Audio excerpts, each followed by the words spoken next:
ada sebabnya kita tidak boleh berseronok, tidak boleh syok dan sebagainya. Nah, jadi musannif rahimahullah ta'ala dalam hal ini memberikan kepada kita pengetahuan, memberikan kepada kita ilmu berkaitan dengan dua hari raya yang rata-rata orang syok tetapi tidak ada ilmu. Okey, katanya hari raya, raya bermakna besar, betul kan? Raya bermakna besar. Kalau sebut hari raya berarti hari besar ataupun hari kebesaran. Hari besar ataupun hari kebesaran. Jadi dalam Islam ada hari besarnya, ada hari kebesarannya. Kan setahun 2 hari atau 2 kali. Seminggu sekali. Hari besarnya per minggu adalah hari Jumaat. Hari besarnya per bulan ada khilaf di kalangan ulama. Ya kan? Kemudian yang paling masyhur adalah hari per minggu, hari per tahun, itu paling masyhur. Okey. Jadi hari raya adalah hari pertama bulan Syawal ataupun disebut 1 Syawal. Nah, ketika itu disebut sebagai Aidil Fitri. Nah, adapun 1 Syawal itu selepas umat Islam berpuasa wajib selama sebulan. Dan hari ke-10, yang keduanya adalah hari ke-10 bulan Zulhijjah, yaitu disebut Aidil Adha. Kalau di sini sebut hari raya haji, hari raya korban, sebagainya. Pada hari-hari itu, dua hari yang kita sebutkan tadi, Aidil Fitri ataupun Aidil Adha, 1 Syawal ataupun 10 Zulhijjah, kaum mukmin, orang-orang yang beriman kembali daripada kewajiban melaksanakan perintah Allah Subhanahu wa taala berupa puasa pada bulan Ramadan. Itu berkaitan dengan Syawal tadi ya. Berpuasa pada bulan Ramadan dan melaksanakan ibadah haji. Nah, kalau Aidil Fitri itu berkaitan dengan puasa pada bulan Ramadan dan melaksanakan ibadah haji, nah itu berkaitan dengan Aidil Adha pada 10 Zulhijjah. Kemudian dilanjutkan dengan melaksanakan perintah Rasulullah sallallahu alaihi wasallam, yaitu berpuasa 6 hari bulan Syawal. Jadi dilanjutkan, itu sunnah Nabi sallallahu alaihi wasallam berpuasa 6 hari selepas daripada 1 Syawal ataupun Aidil Fitri. Nah, ini berarti Aidil Fitri tidak boleh berpuasa. Secara fiknya haram hukumnya berpuasa pada Aidil Fitri. Tetapi pada hari kedua, nah itu disunat dan disunnahkan berpuasa 6 hari. Ya, 6 hari. Secara fiknya 6 hari berturut-turut atau 6 hari diselang-seli. Nah, boleh saja. Kemudian dilanjutkan dengan melaksanakan perintah Rasulullah sallallahu alaihi wasallam, perintah Rasul itu ya, yaitu berpuasa 6 hari di bulan Syawal dan berziarah ke Madinah. Nah, ini fiknya tidak menuturkan. Secara fiknya tidak menuturkannya, tidak menyebut. Fik menyebut puasa 6 hari saja. Kan? Tapi luar daripada fiqh, luar daripada fiqh ibadah, berkaitan ibadah, disebutkan berziarah ke Madinah selepas itu. Okey. Peristiwa ini terus-menerus berlangsung sepanjang tahun. Hal ini, apa hal ini? Peristiwa ini, apa peristiwa ini? Aidil Fitri dengan Aidil Adha, 1 Syawal dengan 10 Zulhijjah, ataupun disebut hari raya, hari besar ini berlangsung sepanjang tahun. Bahkan sepanjang hidup lah. Kalau orang itu hidup 50 tahun, 50 tahunlah dia terlibat. Dia orang Islam hidup 50 tahun, 50 tahunlah dia terlibat dengan apa yang namanya Aidil Fitri, apa yang namanya Aidil Adha. Kalau dia hidup 30 tahun, 30 tahunlah dia terlibat dengan apa yang namanya Aidil Fitri dan Aidil Adha. Nah, sekarang kita semua orang Islam, berarti kita akan terlibat langsung dengan Aidil Fitri dan Aidil Adha. Tinggal lagi kita ada pengetahuankah berkaitan dengan Aidil Fitri dan Aidil Adha, ataupun tidak ada pengetahuan, semata-mata seronok saja, syok saja. Ya kan? Sebab apa? Sebab bila tidak ada pengetahuan, Aidil Fitri sepatutnya jadi bahagian daripada ibadah, sebaliknya jadi maksiat. Aidil Fitri, Aidil Adha sepatutnya jadi bahagian daripada ibadah, jadi maksiat kepada Allah Subhanahu wa taala. Nah, itu banyak berlaku. Right?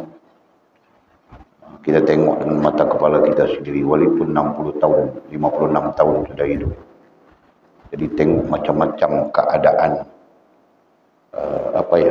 percanggahan dengan Allah SWT dan Rasul, percanggahan dengan agama berlaku pada 2 hari besar dalam Islam itu.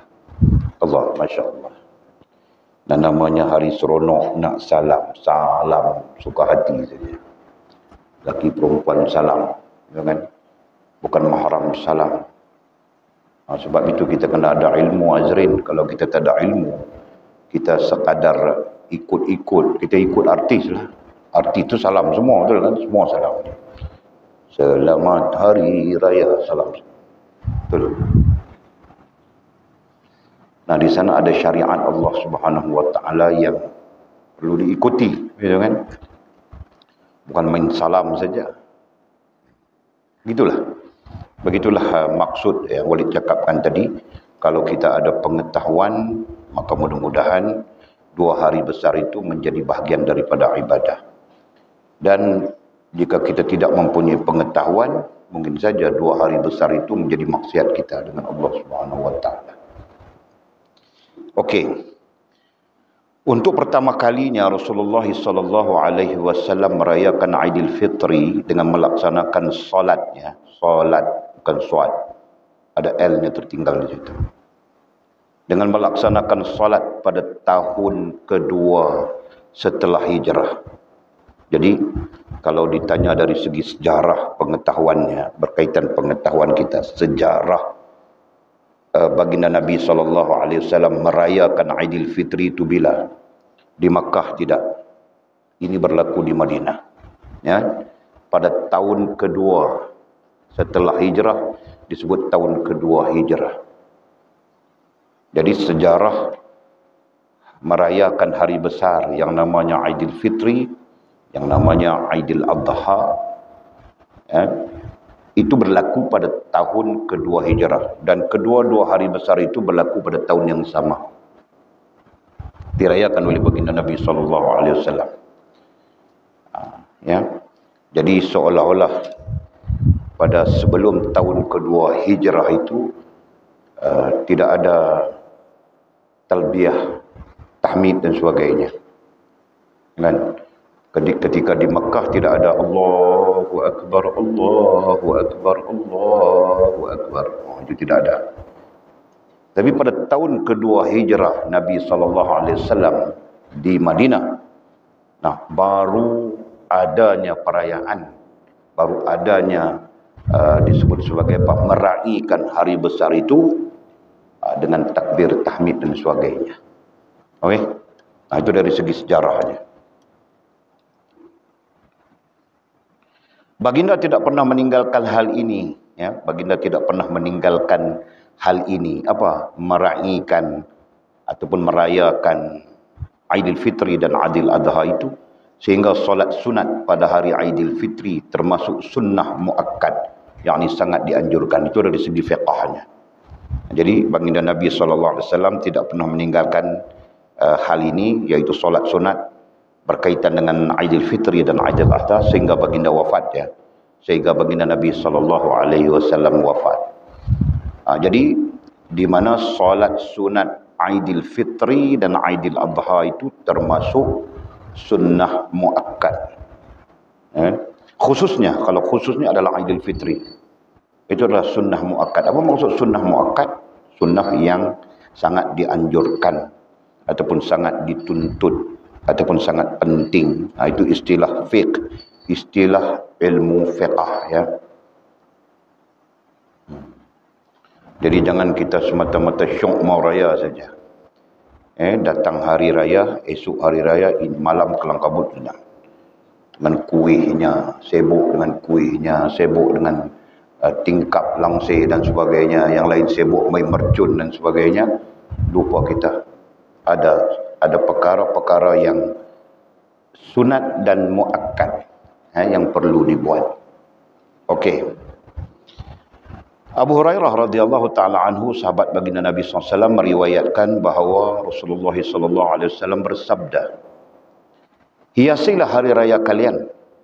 Hiasilah hari raya kalian. Nah, terjemahannya hari raya, ya.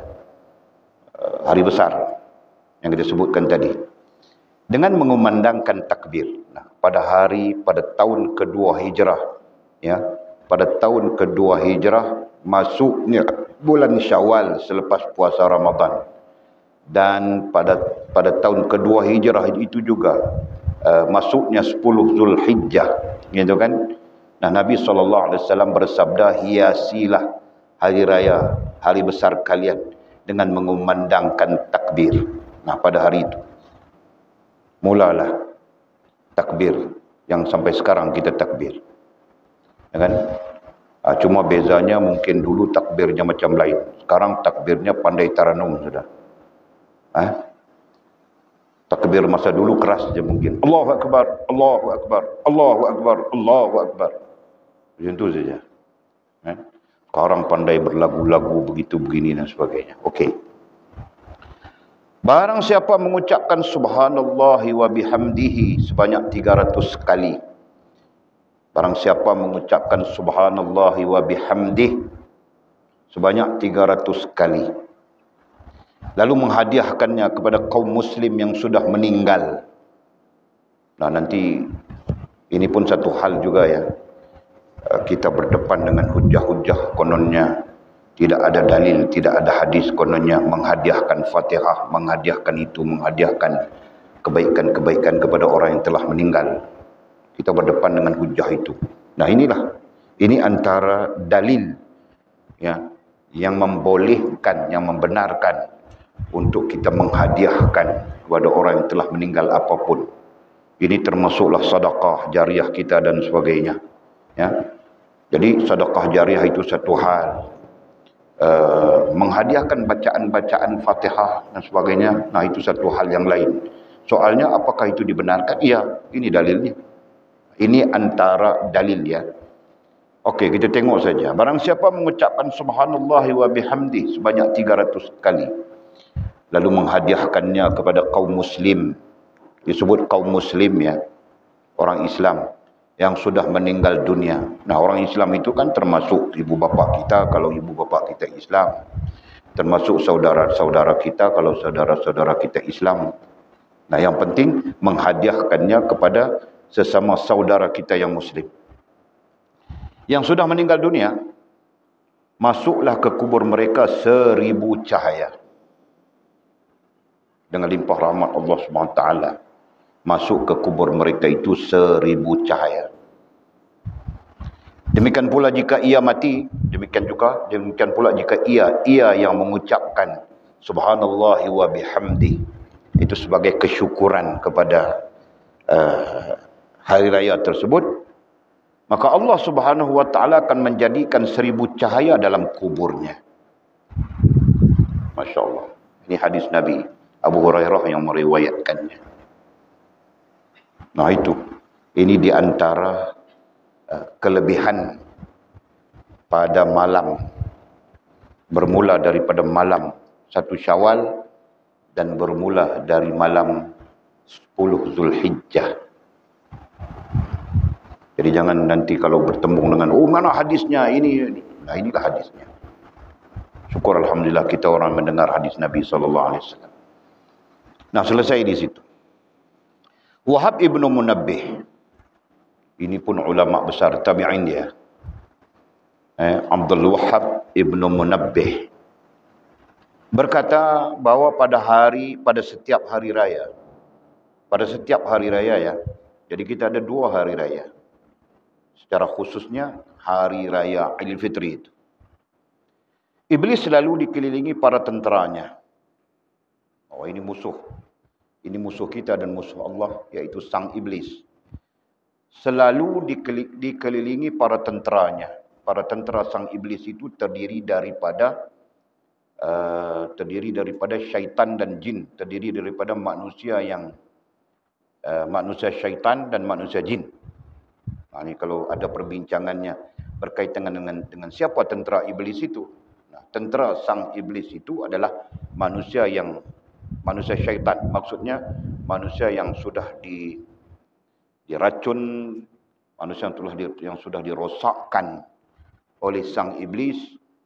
Begitu juga jin yang telah dirosakkan oleh sang iblis, maka disebut manusia syaitan, jin syaitan. Itulah tentera-tenteranya sang iblis. Okey, mereka berkata, Tuan, apa yang menyebabkan Tuan marah? Mereka itu tentera-tenteranya sang iblis berkata kepada tuannya, ai iblis, tuannya itu iblis. Apa yang menyebabkan Tuan marah? Iblis menjawab, sesungguhnya pada hari ini, yakni pada hari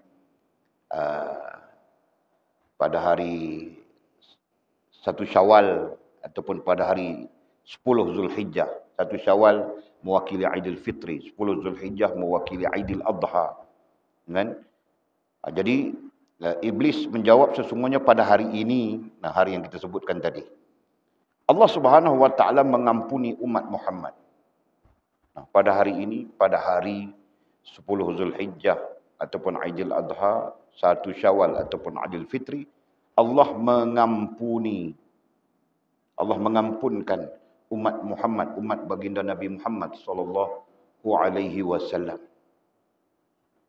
Jadi antara kelebihannya 1 Syawal dan 10 Zulhijjah ialah Allah mengampunkan dosa-dosa umat Muhammad sallallahu alaihi wasallam. Selama mana dia tidak bermaksiatlah. Ya kan? Selama mana dia tidak bermaksiat derhaka kepada Allah SWT. Nanti persoalan timbul, apakah yang berdosa yang bermaksiat itu pun diampuni? Ini maksudnya orang yang tidak bermaksiat kepada Allah. Kalau bermaksiat terus kepada Allah SWT tanpa bertaubat, terus saja dia berdosa. Ini tidak menyalahi prinsip keampunan dan sebagainya. Okey, oleh kerana itu aku menugaskan kalian. Jadi iblis ya, ini pertuturan iblis ya. Jadi katanya, oleh kerana itu aku sang iblis ini yang menjadi tuan, sang iblis yang menjadi tuan kepada kerosakan baik manusia maupun jin, menugaskan kalian untuk menyibukkan mereka dengan kelazatan. Jadi sang iblis pun memerintahkan tentera-tenteranya ya untuk menyibukkan mereka manusia, umat Muhammad sallallahu alaihi wasallam ya, kita sebut tadi, menyibukkan mereka ai manusia dengan kelazatan, keseronokan, syok dan sebagainya. Pada hari itu orang memang syok, makan syok, itu syok, ini syok. Tambah karaoke lagi, tambah lagi macam-macam, dancing lagi, menari-nari, macam-macam ditambah. Sehingga syoknya itu sampai kepada tahap yang kemuncak, gitu kan. Boleh pernah tengok juga orang yang syok pada hari raya mabuk-mabuk. Orang seronok berhari raya itu, siangnya ziarah sana, ziarah sini, makan itu, makan ini. Malamnya mabuk. Meraihkan hari raya dengan mabuk. Itu contoh. Ya kan? Jadi, sang iblis memerintahkan tenteranya, bala tenteranya, untuk menyibukkan mereka ai manusia dengan kelazatan. Dari kelazatan itu kita terjemah mudahnya syok lah. Syok, seronok, sampai melampau-lampau. Dan nafsu syahwat. Ya kan? Jadi menyibukkan mereka dengan kelazatan dan nafsu syahwat. Nah, kalau nafsu syahwat itu kita kata nafsu yang jahat, berarti mengembangkan, berarti menyemarakkan nafsu syahwat, nafsu jahat itu. Agar mereka lalai, supaya mereka ai manusia lalai terus, ya, lalai terus daripada mengingati Allah SWT, lalai dari berzikir ai mengingati Allah Subhanahu wa taala. Jadi manusia pada hari itu lalai saja. Lalai terus daripada mengingati Allah SWT.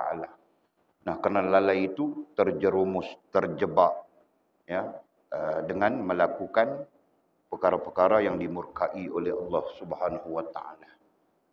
Lalailah, lalai, ada hukum syarak, ada hukum, ada syariatnya, ya kan, yang namanya iman, yang namanya Islam, yang namanya ihsan, yang namanya akidah, yang namanya ibadah, yang namanya adab. Lalai semuanya. Tonggang langgang, rusak habis. Ya kan? Jadi itulah bahagian daripada kelalaian yang mungkin ditiupkan oleh tentera-tentera sang iblis untuk merosakkan kita pada hari mulia, dan hari itu dimuliakan oleh Allah Subhanahu wa taala. Nah, sepatutnya jadi ibadah, sepatutnya terlepas kita daripada dosa-dosa, sengsara, mendapat keampunan dan sebagainya. Nah, kita tidak mendapat keampunan Allah Subhanahu wa taala, sebaliknya berdosa lagi. Allah, masya-Allah, tabarakallah. Nah, kemudian Wahab Ibnu Munabbih. Di sini penterjemahnya tulis Wahab saja. Beliau adalah Wahab Ibnu Munabbih, seorang tabi'in yang tidak kurang juga masyhurnya. Ya, Wahab Ibnu Munabbih menambahkan bahawa Allah Subhanahu wa taala menciptakan syurga bertepatan dengan Aidil Fitri. Oh, ini satu maklumat ya. Rupa-rupanya Allah SWT menciptakan syurga. Artinya syurga itu dicipta bertepatan dengan Aidil Fitri.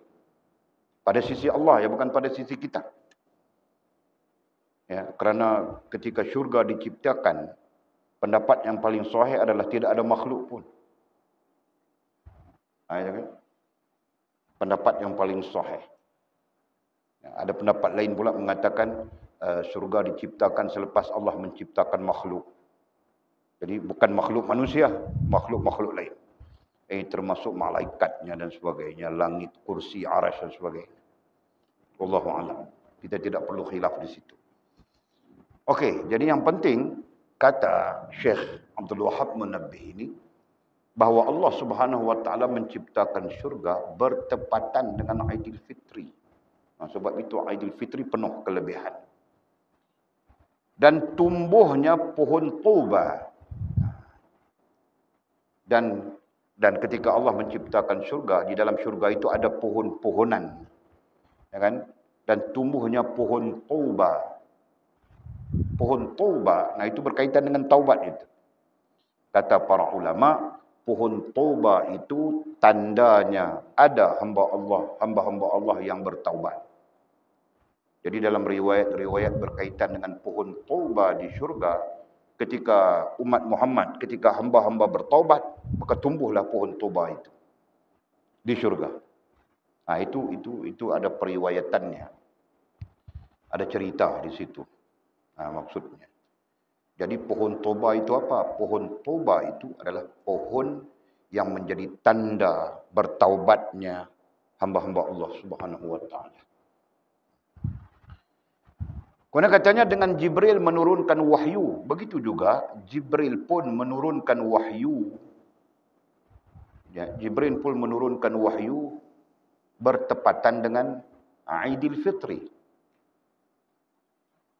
Ketika itu belum dirayakan, gitu kan? Belum dirayakan. Wahyu pertama turun ketika baginda Nabi SAW di Makkahul Mukarramah. Betul kan? Di mana wahyu pertama turun? Soleha. Hah? Tak tahu lagi? Tak tahu, kena tanyalah, cik. Jangan tak tahu buat tahu. Buat macam tahu. Kena tanya.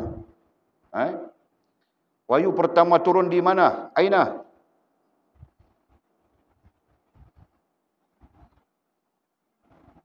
tawau, inanam, manggatal.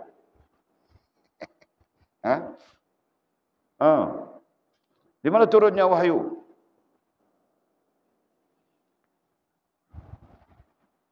Aduh. Ingatkah? Tidak ingat, tidak tahu. Nah, wahyu pertama turun di Gua Hira, dan Gua Hira itu tempatnya di Makkatul Mukarramah. Jadi berkaitan dengan turun wahyu, para ulama sepakat dua tempat saja. Satu Makkah, satu Madinah. Yang Makkah dinamakan Makkiyah, maka Al-Quran mencatatkan ayat-ayat Makkiyah, betul?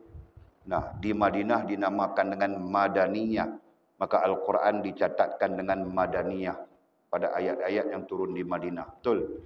Nanti buka Quran, tengok surah apa yang Makkiyah, surah apa yang Madaniyah. Okey? Jangan ada anak-anak murid Walid sampai itu pun tidak tahu ya. Nanti Walid tanya bila-bila masa saja. Nah, bila tanya tak dapat marahlah. Ini hari tak marah lagi lah. Ini hari pasal kita dilebihkan dengan pelajar-pelajar baru yang diorang pun tidak pernah dengar mungkin, tidak pernah tahu mungkin. Nah, itulah kelebihannya, maka yang lama tidak kena marah. Jadi syukurlah pada Allah SWT kerana ada yang baru. Nah, kalau tidak ada pelajar yang baru, semua lama, aku marah daripada sekarang sampai pagi besok. Bernanah keluar taik semua telinga, tahu? Nah, sembang saja. Cinta Allah, cinta Rasul, sembang saja. Kan? Tapi itu pun tidak tahu. Misalnya. Okey. Jadi katanya, dengan Jibril menurunkan wahyu pun rupanya jatuh pada malam Aidilfitri. Iaitu malam 1 Syawal. Di mana? Di Makkatul Mukarramah, khususnya di Gua Hira. Ya, di Gua Hira. Nah, apa wahyu pertamanya? Azrin. Wahyu pertamanya apa?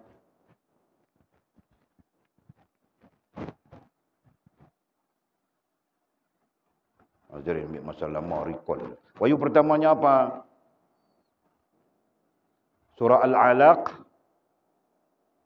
1 hingga 5. Surah Al-Alaq ayat 1 hingga 5. Itulah wahyu pertama. Tulis Liza, saya lagi lupa. Esok Walid tanya pula lupa. Hari ini Walid tanya lupa, tak apa. Ada masa Walid tanya tak ingat, aku hingat, aku beletiak, aku tak kira, biar lagi. Beletiak buat speaker. Perumprang. Semua tulis. Nah, ayat 1 hingga 5 surah Al-Alaq. Ayatnya berbunyi, Bismillahirrahmanirrahim. Iqra' bismi rabbikal ladzi khalaq. Khalaqal insana min 'alaq. Iqra' wa rabbukal akram. Alladzi 'allama bil qalam. 'Allamal insana ma lam ya'lam. 5 ayat. Itulah wahyu pertama turun. Nah, adapun wahyu pertama turun itu berkaitan dengan apa, Lina? Dengan tegasnya kau menjawab. Apa? Nah, wahyu pertama turun itu berkaitan dengan belajar. Rantau faktanya, kenapa wahyu pertama itu berkaitan dengan belajar?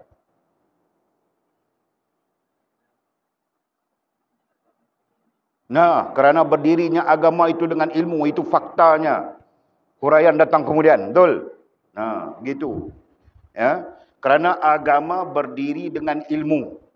Jadi jadi dengan jelas memberi maksud kepada kita, apabila kita beragama dengan agama Islam, maka kepentingan kedua selepas agama itu adalah ilmu.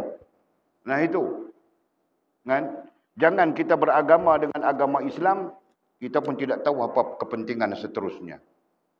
Ada orang faham kepentingan kodok adalah solat, bukan. Solat itu kepentingan dari sudut amal. Ya. Tapi dari sudut pengetahuan. Nah, kepentingan kedua adalah ilmu. Nah, perlu tahu kita. Mau amal agama macam mana kalau kita tidak tahu. Begitu maksudnya. Kan? Nah, menyebabkan kita tersesat saja dalam mengamalkan agama sekiranya kita tidak tahu. Nah, di situlah kepentingan ilmu. Jadi dalil tentang ilmu itu apa? Iqra' bismi rabbikal ladzi khalaq, bahkan menjadi wahyu yang pertama. Ya kan? Nah, ada kaitan itu. Wahyu yang pertama itu berkaitan dengan baginda Nabi SAW sudah diangkat menjadi Rasul. Berarti baginda Rasul mula menyebarkan risalah agama. Betul? Nah, yang disebarkan adalah Iqra' bismi rabbikal ladzi khalaq. Nah, itu kaitannya. Okey. Kemudian katanya, dan dengan Jibril menurunkan wahyu, dan bertaubatnya para ahli sihir Fir'aun. Bertaubatnya para ahli sihir Fir'aun pada zaman Nabi Allah Musa alaihissalam. Ya, bertaubatnya para ahli sihir Fir'aun. Kenapa dengan para ahli sihir Fir'aun? Kerana Fir'aun bergantung penuh dengan ahli sihirnya. Sehingga dikatakan Fir'aun bertuhankan kepada ahli sihirnya. Nah, ketika ahli sihir Fir'aun yang besar-besar itu bertaubat, Al-Quran menceritakan bahawa ahli sihir Fir'aun ini pandai, kepandaian mereka sampai tahap tali-tali itu boleh bertukar menjadi ular. Dan itu adalah sihir yang paling hebat pada waktu itu. Jangan tali-tali itu bertukar menjadi ular. Dibuangnya tali tapi nanti jadi ular. Hebatlah pada ketika itu. Nah, datang Nabi Musa AS. Allah SWT memerintahkan. Nabi Musa pun kebingungan. Macam mana aku mau buat? Macam mana aku mau lakukan? Apa yang perlu aku lakukan untuk menghentikan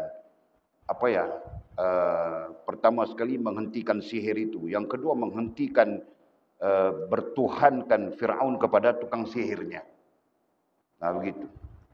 Nah, Allah SWT mewahyukan kepada Nabi Musa AS supaya mencampakkan tongkatnya. Dalam keadaan Nabi Musa pun tidak tahu apa akan jadi. Kan? Taat Nabi Musa kepada Allah, tidak memikirkan lagi, campak terus saja. Nah, ketika itulah tongkatnya Nabi Musa bertukar menjadi ular yang lebih besar daripada ular yang mereka mampu wujudkan. Bahkan ular-ular itu memakan seluruh ular-ular yang terjadi daripada tali-tali yang mereka lontarkan.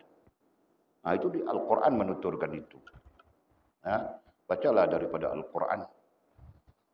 Nah, itu ceritanya. Jadi rupa-rupanya tukang-tukang sihir Fir'aun yang hebat-hebat pada ketika itu, mereka menyadari bahawa ini bukan, kalau kita sudah berada di peringkat sihir yang paling tinggi, masih lagi boleh dikalahkan oleh Musa, masih lagi boleh ular-ular itu boleh dimusnahkan oleh Musa. Nah, berarti ini bukan Musa, ini daripada Tuhan Rabbul Alamin. Nah, mereka bertaubat dan menyertai Nabi Musa alaihissalam. Nah, tukang sihir. Nah, itu bertepatan jatuhnya pada satu Syawal juga. Ya, pada satu Syawal ataupun pada malam Aidilfitri ataupun pada Aidilfitri itu sendiri. Masya Allah, tabarakallah. Ya, di sisi Allah SWT, ini peristiwa yang berlaku zaman Nabi Musa AS. Nah, kerana itu, Aidilfitri itu dikatakan malam yang penuh barakah. Sayangnya, kerana kita mungkin tidak ada pengetahuan, kita tidak tahu, nah kita pun tidak nampak barakahnya. Ataupun kita tahu barakah, tapi kerana kita tidak ada pengetahuan, nah kita pun remehkan, gitu kan? Kita pun remehkan, main mercun, pungpang pada malam itu, kan? Apalagi main meriam, main bom, main macam-macam. Ada yang pergi ziarah awek pada malam itu, kononnya ambil berkat malam raya. Dating-dating tepi pokok ubi, kan? Tepi paya, tepi kolam ikan. Allah, Masya Allah. Nah, padahal berkahnya malam Ramadan itu bukan berkaitan dengan hal itu, hal yang kita seronok, tapi berkaitan dengan hal-hal ini. Masya Allah. Yang selesai. Kemudian kata musannif, Rasulullah sallallahu alaihi wasallam bersabda, nah terkait dengan kelebihan dua raya itu. Barang siapa menghidupkan malam hari raya, barang siapa menghidupkan, Perkataan menghidupkan itu diartikan dengan diartikan dengan mengingati Allah Subhanahu wa taala.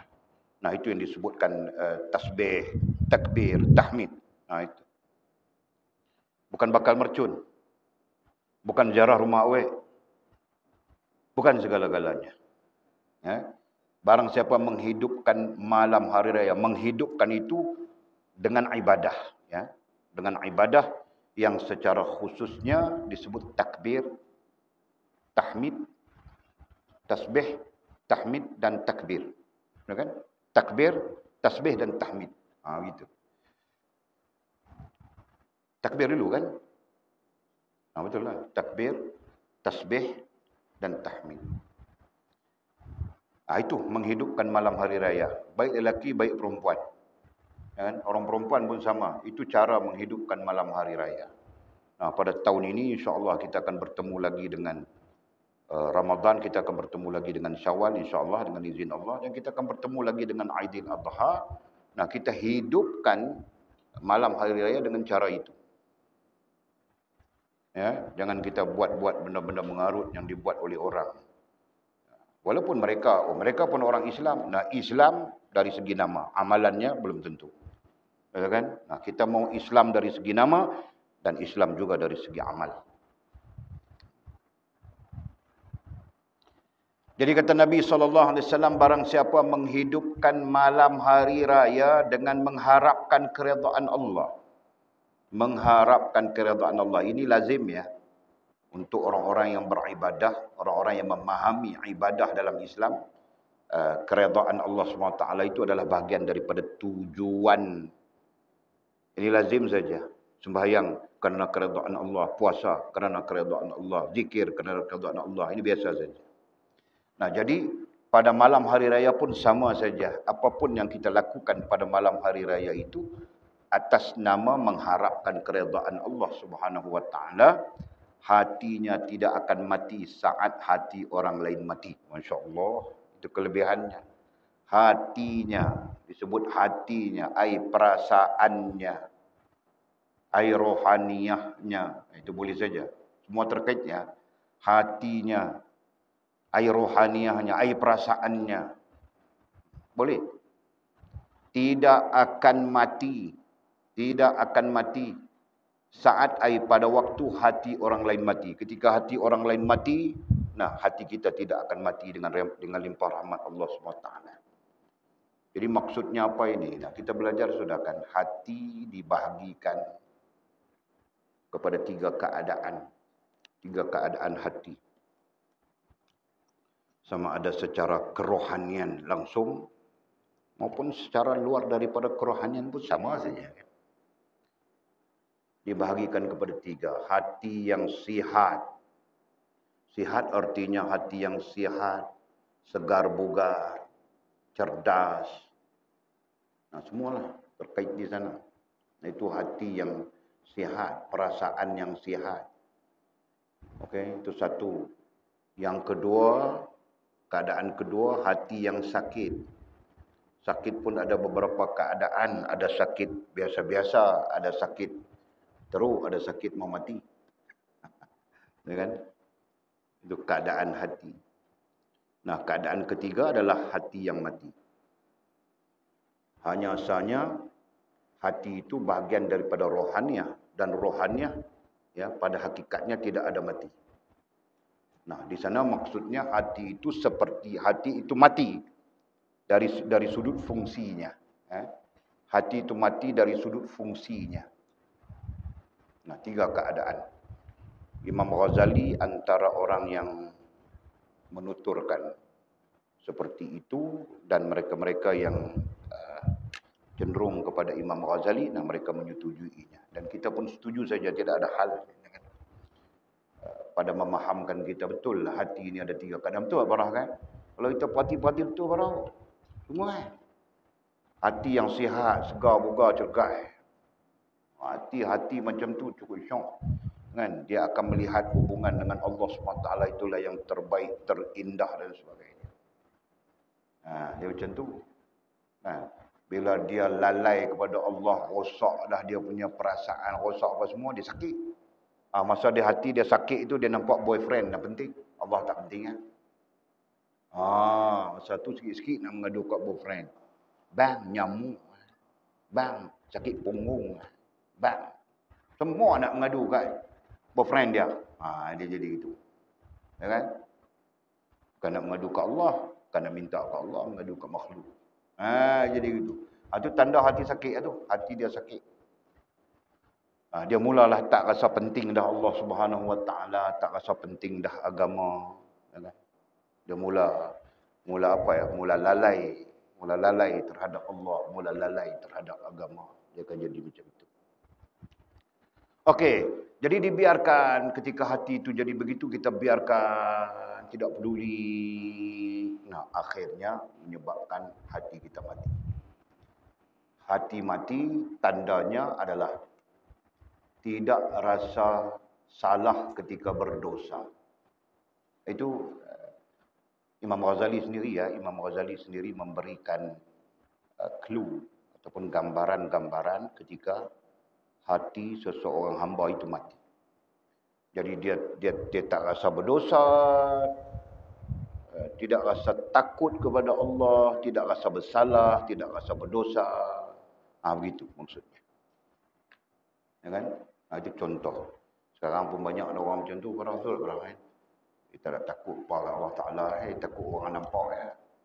Orang tak nampak ya mau pulung ni. Padahal Allah Subhanahu Wa Taala Maha melihat. Dia tak baca dah Allah Taala Maha melihat tu, dia kira orang tak nampak gagal lalu. Ya kan? Orang tak nampak gagal lalu lah, gagal nak darah orang. Tapi law ni nak darah orang pun gagal orang jantan. Betul. Mau. Azrin. Nak darah orang pun gagal kita Azrin. Jangan duk main. Faham tak? Dia geram tengok kita. Muhammad. Faham tak boleh cakap? Anak darah orang boleh gagal kita. Kita tak mau gagal dia, tapi dia gagal kita. Lepas tu kita gagal dia pula lah. Tu bahaya lah ni, bahaya. Itu kita kena hati-hati. Saat ni kita tok lebay. Tak mau lah duk gagal-gagal. Tak tahu dosa. Dia gagal kita pula syah. Tu bahaya tu. Jadi, Masya Allah, tabarakallah. Takut kita, takut. Kita perlu ada rasa takut. Takut saat ni, ialah ke dalam konteks kita baca tadi ni, takut hati kita mati. Mati hati kita naya. Maksud mati hati ni kalau kita bercakap dalam apa ya? Walik bercakap ini banyak sisi. Kalau sisi maqamat kita bercakap, itu artinya kafir ya. Mati hati kita artinya kita sudah masuk kepada kafir. Itu bahayanya itu. Ya kan? Ingatkan dan. Makna kafir itu adalah tertutup mata hati. Jadi mati hati itu maknanya tertutup mata hati kita. Sampai bila-bila kita tidak akan nampak kebesaran, keagungan, keindahan, sebagainya daripada sisi Allah SWT. Sampai bila-bila kita tidak akan nampak bahawa agama yang ditakdirkan oleh Allah itu untuk membaikkan kita. Sampai bila-bila kita tidak akan nampak kebaikan Allah kepada kita. Itu maksud matinya hati. Jadi bahaya. Sebab itu kita perlu jaga-jaga. Jangan sampai hati kita mati. Kalau sakit hati kita, cari jalan untuk menyembuhkannya. Dengan apa? Dengan ubat. Ubat apa? Ilmu. Ilmu dan zikir. Dengan ilmu dan amal. Itulah ubatnya kepada hati. Yang sakit, yang berpenyakit. Itu. Sehingga dia sihat, segar bugar. Untuk berkomunikasi dengan Allah Subhanahu Wa Taala. Dengan alam semesta. Untuk berkomunikasi dengan sir alami dan sir nafsi. Itu. Jangan biar dia sakit. Kerana apabila dia sakit, tidak diobati, kita akan akhirnya mati. Rohaniah kita mati. Hati kita mati. Hilanglah seluruh rasa terhadap Allah Subhanahu wa taala. Masya-Allah. Nah, itu sabda Nabi SAW. Hatinya tidak akan mati saat hati orang lain mati. Nah, berarti ada isu tentang hati mati, lawan mati adalah hidup. Ada isu daripada hadis Nabi. Ya, berkaitan dengan hati yang mati, berkaitan dengan hati yang hidup. Jadi kita mau macam mana? Liza mau macam mana? Liza mau hati mati ke hati hidup? Hidup kan? Nak hati hidup, kita kena ikut apa yang diajar oleh baginda Nabi SAW. Macam itu. Kan? Kita kena menghubungkan, ya, walaupun kita bincanglah di teks-teks lain, kita kena menghubungkan diri kita dengan Allah SWT. Ini spesifik secara khusus kita duk belajar menghidupkan malam mulia 1 Syawal dan malam mulia 10 Zulhijjah itu. Begitu, yang kita namakan sebagai hari raya ataupun hari besar. Nabi bersabda, barang siapa menghidupkan hari raya, hari besar, dengan mengharapkan keredaan Allah, menghidupkan dengan ibadah maksudnya, hatinya tidak akan mati saat orang lain mati, saat hati orang lain mati. Nah, artinya hatinya sentiasa berhubung dengan Allah Subhanahu wa taala. Itu maksudnya. Okey. Kemudian kata musannif, setibanya pada pagi hari Aidilfitri, setibanya pada pagi hari Aidilfitri, jadi malamnya dia menghidupkan, betul kan? Malam hari besar itu dia menghidupkan dengan ibadah, dengan tasbih, dengan takbir, tasbih dan tahmid, ya kan? Setibanya pada pagi. Nah, tadi malam, nah ini pagi Aidilfitri. Allah Subhanahu wa taala mengutus para malaikat ke bumi. Allah Subhanahu wa taala mengutus para malaikat ke bumi untuk menyampaikan seruan yang terdengar oleh semua makhluk Allah Subhanahu wa taala kecuali jin. Ya. Setibanya pagi Aidilfitri, nah pagi Aidilfitri sebelum solat Aidilfitri, sebelum solat sunat Aidilfitri yang hukumnya muakkad, khususnya mazhab kita Syafi'i, ya. Yang hukumnya muakkad, ya, solat hukumnya sunat muakkad. Sunat yang sangat dianjurkan, yang sangat dituntut, begitu. Ya, sebelum solat sunat Aidilfitri, Allah Subhanahu wa taala mengutus para malaikatnya. Allah mengutuskan para malaikat ke bumi untuk menyampaikan seruan. Untuk menyampaikan seruan. Para malaikat itu diutuskan untuk menyampaikan seruan, yang mana seruan itu terdengar oleh semua makhluk Allah SWT. Semua makhluk Allah SWT mendengar seruan itu kecuali jin. Ada riwayat lain mengatakan kecuali jin dengan manusia. Jin dengan manusia saja tidak mendengar seruan Allah SWT itu. Kan? Nanti kita persoalkan kenapa jin saja tidak mendengar, kenapa manusia saja tidak mendengar, kenapa makhluk lain mendengar.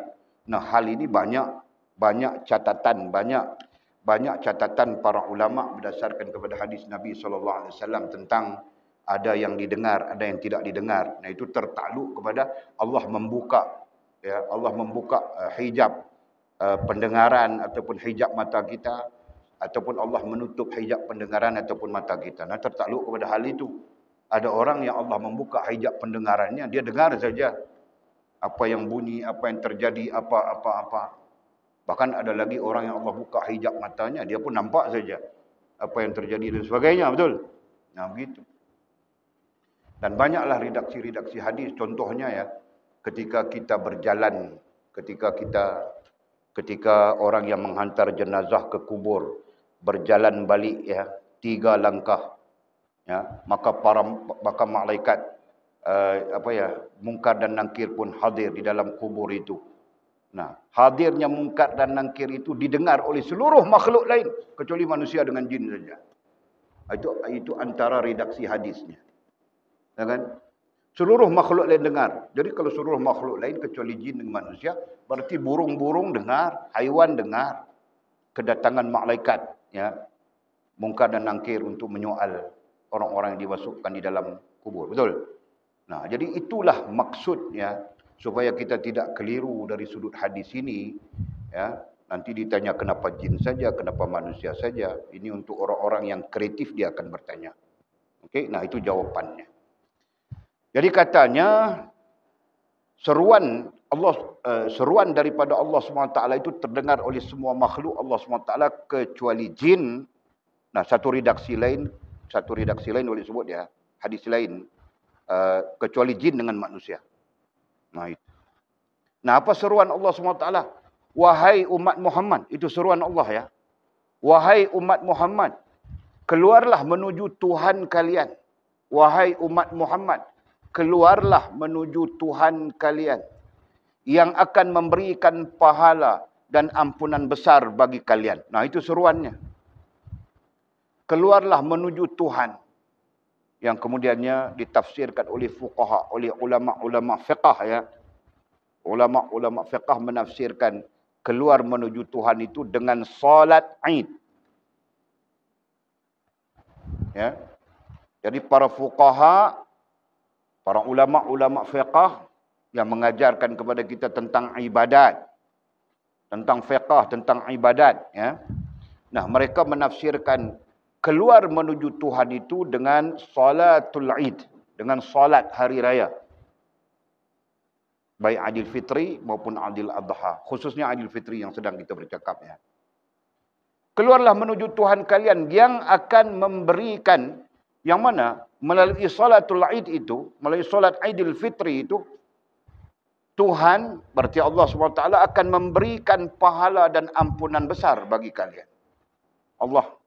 Allah menyeru kita keluar untuk salat Aid dengan janjinya Allah akan memberikan pahala dan ampunan besar bagi kalian. Orang-orang kerohanian jarang melihat sisi pahalanya. Tapi orang-orang kerohanian sangat melihat sisi ampunan daripada Allah Subhanahu wa taala.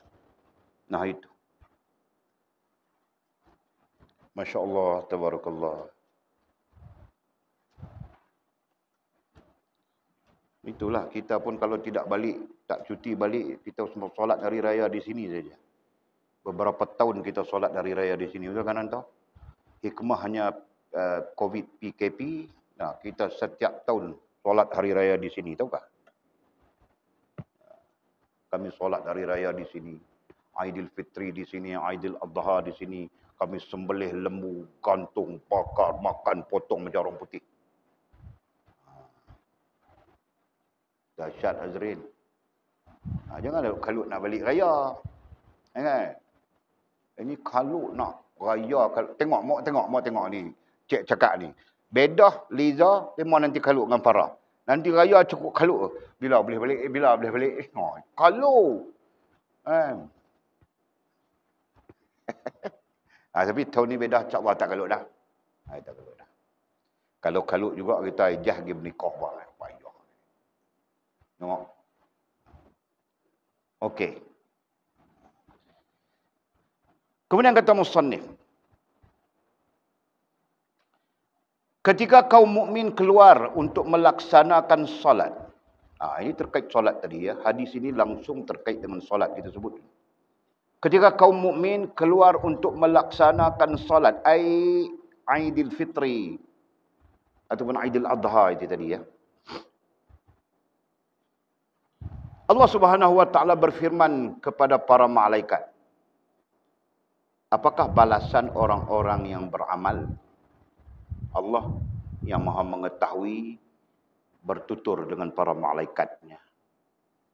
Jadi seolah-olah apakah balasan orang-orang yang beramal? Nah, mereka beramal ini pada hari yang dimuliakan ini, pada hari yang penuh kemuliaan ini, dan kita pun sudah tahu ya, kemuliaan Aidil Fitri itu ada kaitan dengan peristiwa-peristiwa yang panjang sebelum daripada diutuskan Nabi SAW menjadi Rasul. Nah, itu kita baca sejarahnya tadi kan. Okey, jadi ketika kaum muslimin keluar melaksanakan seruan Allah SWT untuk melakukan salatnya, untuk melakukan salat Aid, maka Allah Subhanahu wa taala berfirman kepada para malaikatnya, apakah balasan orang-orang beramal? Dalam redaksi lain, apakah balasan yang wajar? Ya, dalam hadis yang redaksinya agak lain, menyebut apakah balasan, wahai malaikat, apakah balasan yang wajar kepada orang yang beramal pada hari ini? Kan? Kan hari lain itu ada kelainannya. Sedangkan hari ini hari istimewa. Satu Syawal ataupun Aidil Fitri itu adalah hari istimewa. Sama ada berdasarkan kepada sejarah yang telah kita sebutkan sebelum Nabi diangkat menjadi Rasul. Ataupun ketika Nabi sudah diangkat menjadi Rasul. Ya kan? Nah itu. Para malaikat menjawab. Balasannya ialah dengan menyempurnakan pahalanya. Para malaikat menjawab. Balasannya. Balasan yang wajar bagi orang-orang yang melaksanakan solat Aid pada hari yang penuh barakah itu. Ialah dengan menyempurnakan pahalanya. Pahala ini terjemahan dengan menyempurnakan kebajikan. Nah, dalam arti kata yang lain, kebajikan itu termasuk rezeki, termasuk kesihatan, termasuk kebaikan dunia dan akhirat. Nah, itu disebut sebagai kebajikan.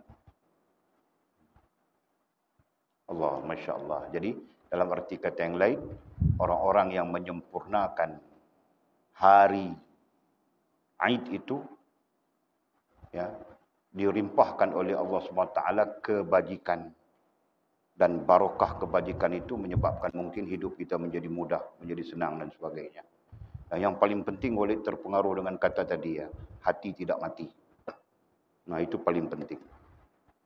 Nah, hati mati ini paling susah. Manusia kalau hati mati, tahap matinya itu tahap yang, ya, ada tahap mati pun mati, iyalah ada tahap lah kan. Kalau teruk, ya, kalau hati itu mati tahap teruk, nah kita nasihat apa pun tak masuk kepala. Betul kan? Kita cakap apa pun tak masuk kepala. Kita cakap dosa kah, pahala kah, neraka kah, azab kah, tak masuk kepala. Nah, itu yang tahapnya cukup teruk. Hati dia mati tahap yang cukup teruk. Jadi ingatlah. Jangan sampai hati kita mati tahap itu. Kan? Walid pun pernah cakap dengan orang. Walid cakap, janganlah ini perbuatan ini dosa. Dia, dosa apa dosa? Dia marah Walid. Kan? Ini berkaitan dengan ada kakak yang makcik yang marah suami dia menikah seorang lagi itu. Suaminya bodoh, mau menikah tidak jumpa Walid dulu. Kalau jumpa Walid dulu bayar mahar 200-300 saja aku Jambi, tahu tak? Kan Jambi nak menikah saja, tidak ada masalah. Ini tidak jumpa dulu menikah, bocor rahsia. Istrinya mengamuk, padahal istrinya ustazah juga. Dengan tudung labuhnya. Walid pun seumur sepanjang hidup duduk di situ tidak pernah tengok istrinya itu apa, aurat istrinya, tahu tak? Sentiasa tutup aurat saja. Mengajar Quran lagi di rumah. Nah, satu hari bocor cerita suaminya menikah lagi. Si suami itu pun ialah kan, macam mana mau cakap. Nah, jangan menikah lagi, satu cukuplah macam Walid, betul kan? Alah, satu cukuplah. Betul Azrin? Macam Walid kan? Satu cukuplah. Satu di sini, satu di sana, satu di situ, satu di sinun. Tetap saja satu. Kan Azrin? Dan setia pada yang satu, iaitu Allah Subhanahu Wa Taala. Betul kan? Oh, bukan setia pada satu yang pada isteri. Siapa yang ajar kita kena setia pada isteri? Siapa yang ajar? Nah, semua mau buat kerja khurafat saja manusia ini, tahu tak? Tidak diajar setia pada yang satu, pada isteri. Setia pada yang satu itu Allah Subhanahu Wa Taala. Betul? Kau jangan buat khurafat nan. Nanti kau pun, aku setia padamu yang satu. Nah, kau buat khurafat sudah, tahu tak? Jangan campurlah urusan kami orang lelaki-lelaki. Biarlah kat kami. Tengok jeling-jeling saja dia orang, tahukah? Okey. Allah Subhanahu Wa Taala lantas berfirman. Ketika malaikat menyatakan bahawa balasannya bagi orang-orang yang menyempurnakan ataupun orang-orang yang melaksanakan solat Aid, ya, sebagai kelebihannya pada Aid itu, pada hari Aid itu, ialah menyempurnakan pahalanya, menyempurnakan kebajikannya. Dan dalam konteks kerohanian selalu Walid sebut, pahala itu dia spesifik. Tapi kalau kebajikan itu am, ya kan, dia umum. Nah, termasuk kebajikan itu pahala, termasuk kebajikan itu rezeki, termasuk kebajikan itu sihat sakit, termasuk kebajikan itu tenang, aman, damai, termasuk kebajikan itu. Nah, hal-hal yang menjadi keperluan manusia untuk hidup. Nah, itu disebut sebagai kebajikan. Nah, sebab itulah pada sisi orang-orang kerohanian, dia tidak melihat pahala. Pahala itu kecil saja. Tapi mereka melihat kebajikan, karena kebajikan itu menyeluruh. Ya. Okey. Jadi katanya Allah Subhanahu wa taala lantas berfirman, saksikanlah oleh kalian, kata Allah, saksikanlah oleh kalian, itu para malaikatnya. Saksikanlah oleh kalian, para malaikatnya, bahawa aku di situ Allah Subhanahu wa taala telah menyempurnakan pahalanya, kebajikannya. Bahawa aku telah menyempurnakan pahalanya, kebajikannya, serta memberi keredaan dan ampunanku, serta melimpahkan kepada hamba-hambanya, ya, yang benar, yang betul itu tadi, ya, dengan keredaan dan ampunanku. Masya Allah, tabarakallah. Ini hadis ini adalah hadis qudsi, ya, banyak dirakamkan di dalam versi hadis qudsi. Masya Allah, tabarakallah. Nah, sekurang-kurangnya kita mendapat sedikit pengetahuan berkaitan dengan keutamaan Aid, keutamaan hari raya di dalam agama kita Islam, ya. Nah, tahun ini tahun kita berhari raya, sekurang-kurangnya kalau berlaku nantinya dengan pengetahuan, bukan main hentam saja. Ya, yang hari raya main hentam saja itu, nah itulah yang Walid maksudkan tadi, terlibat tetapi tidak ada pengetahuan. Ya kan? Nah, itu. Okey. Kemudian kata musannif, keutamaan 10 hari bulan Zulhijjah. Panjang kah? Oh, ini pun panjang juga.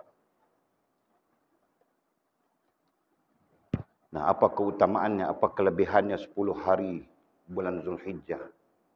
Nah, Walid senang membaca topik-topik begini supaya kita sekurang-kurangnya mengetahui ada dalil, sama ada Al-Quran jika ada Al-Qurannya, ataupun hadis Nabi jika hadisnya, maupun amalan para salafus salih. Dengan supaya kita nanti tidak terpengaruh dengan ajaran-ajaran yang mengatakan ini tidak ada dalil, bid'ah, sesat dan sebagainya. Langsung tidak langsung umat sekarang ini keliru. Tadi Walid baca satu kenyataan daripada seorang yang keliru, kan? Nah, dia pun mu'allaf juga, masuk Islam, kemudian dia terdoktrin dengan doktrin Wahabi ini, dia menyesatkan semua orang Islam yang ahli sunnah wal jamaah ini. Dia pun baru masuk Islam saja, baru kenal agama saja. Nah, dia menyesatkan. Kononnya orang-orang yang pakai serban macam kita, beridah macam kita, ini semuanya sesat. Nampak kan? Buat sikit bahayanya, tahu kan? Dia bukan bahaya dia bahaya menyesatkan orang, itu yang bahaya. Kalau dia tidak menyesatkan orang, dia sendiri saja, nah itu mungkin faktor fahaman yang tidak seimbang, tidak benar, kan? Tapi kalau sudah sampai menyesatkan orang, itu bahaya. Nah, isu yang paling ketara sekali adalah isu istighasah. Dia membincangkan tentang istighasah. Katanya, aku tidak pedulilah Imam Syafi'i kah, Imam Malik kah, Imam Bukhari kah, Imam Muslim kah, kalau membenarkan istighasah, aku sama sekali tidak akan menerima mereka. Allah. Nampak tak? Jadi percakapannya itu penuh takbur, penuh sombong. Sebab dia faham istighasah minta daripada orang mati. Kita faham istighasah bukan minta dari orang mati. Istighasah itu kita cuma bertawassul dengan kebaikan-kebaikan orang yang mendahului kita. Betul kan? Nah itu faham kita. Dia yang salah faham. Tapi dia menganggap bahawa fahamannya itu betul dan menyesatkan semua. Orang-orang yang berpegang dengan ahli sunnah wal jamaah yang berpegang, yang merujuk kepada Imam Ghazali ke Abdul Qadir Jailani ke siapa-siapa pun, ya, ulama-ulama, alim-alim besar dalam ahli sunnah wal jamaah itu semua ditolaknya. Semua dinafikannya. Semua tidak betul. Nampaklah. Ini fitnah yang mungkin terjadi. Jadi sekurang-kurangnya kita ada dalil. Kita mendengar sudah hadis Nabi berkaitan dengan keutamaan Rejabnya yang dinafikan oleh kelompok Wahabi. Wahabi ini kononnya bid'ah dan sebagainya. Kita jumpa sudah dalil berkaitan dengan Sya'bannya. Sampai keutamaan bulan Sya'ban itu kita jumpa hadis-hadisnya. Nah, sekurang-kurangnya mampu menangkis, ya. Mampu menangkis pemikiran-pemikiran jahat yang sedang masuk ke dalam umat Islam sekarang. Jadi berhati-hati. Dengan apalagi kita baru belajar, baru kenal saja agama pun kita tidak tahu apa. Pandai saja sebut agama, tapi tidak tahu apa. Ya kan? Kemudian iman pun kita baru belajar kenal saja apa itu iman. Islam pun kita baru belajar kenal saja apa itu Islam. Ihsan pun kita baru saja belajar kenal apa itu ihsan. Padahal masyarakat di sekeliling kita tidak pernah tahu apa itu agama, apa itu iman, apa itu Islam, apa itu ihsan. Sekadar taklid saja, tiru-tiru orang saja. Ya kan? Nah, orang-orang seperti inilah mudah terdedah kepada penyelewengan, kesesatan-kesesatan. Jadi hati-hati. Okey? Nah, sama saja bila kita masuk kepada topik baru ini, keutamaan 10 hari bulan Zulhijjah. Ini pun dinafikan oleh sekelompok manusia yang berpegang dengan fahaman Wahabi ini. Mereka menafikan. Kata mereka tidak ada, sama saja. Nah itulah sekarang pun ada krisis. Hari Jumaat dengan hari Ahad. Cuti hari Jumaat dengan cuti hari Ahad. Krisis. Kan? Wahabi hentam. Mana ada dalil cuti hari Jumaat? Memanglah tidak ada dalil. Memang tidak ada dalil cuti. Tapi dalil kelebihan hari tetap ada. Betul? Nah, kita baca sudah, kita jumpa sudah tentang kelebihan hari Jumaat. Termasuk kelebihan hari Aid, hari apa, kita jumpa sudah. Nah, juga berarti ada dalil-dalilnya. Kan? Bukan tentang cutinya, tapi tentang kelebihan harinya. Nah, jadi sekarang krisislah. Yang mau cuti hari Sabtu Ahad dengan hujahnya. Yang mau cuti hari Jumaat pun dengan hujahnya. Jadi kelang kabut manusia. Okey. Okey, kata musannif rahimahullah taala, keutamaan 10 hari bulan Zulhijjah, ya. Ibnu Abbas radhiyallahu anhuma, Ibnu Abbas ai Abdullah Ibnu Abbas. Abdullah sepupu, Ibnu Abbas bapa saudara Nabi SAW. Mudah-mudahan Allah meridai keduanya. Berkata, apa katanya? Bahawa Rasulullah SAW bersabda, sabda Nabi SAW, tidak ada hari yang disukai Allah Subhanahu wa taala melebihi 10 hari dari bulan Zulhijjah. Nah, ini hadisnya. Ya, katanya Rasulullah SAW bersabda, perawinya adalah Abdullah bin Abbas. Kedua-dua ini adalah orang yang siqah bagi baginda Nabi SAW. Nah, berarti hadisnya sahih. Gitu. Ya. Tidak ada hari yang disukai Allah Subhanahu wa taala, kata Nabi SAW, melebihi 10 hari dari bulan Zulhijjah. Ini berkaitan dengan hari. Nah, sebab itu kita tidak pelik. Ada hari yang diriwayatkan sebagai penuh keberkahan. Ada hari yang tidak ada riwayatkan apa-apa pun di situ dan sebagainya. Betul. Nah, ini berkaitan dengan 10 hari dari bulan Zulhijjah. Ada 10 hari dalam bulan Zulhijjah. Nah, hari itu merupakan hari-hari yang sangat disukai oleh Allah Subhanahu wa taala. Kenapa? Mengapa? Hari apa? Nah, itu kita bincang kemudian, ya. Ya, kemudian kata musannif, wallahu a'lam.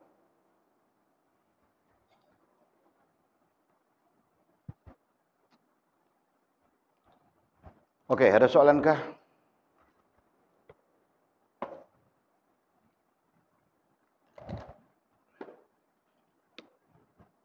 Ya.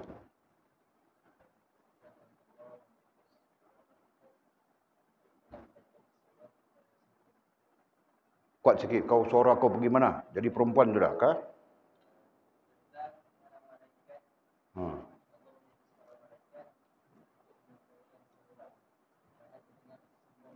Ah. Okey. Hmm.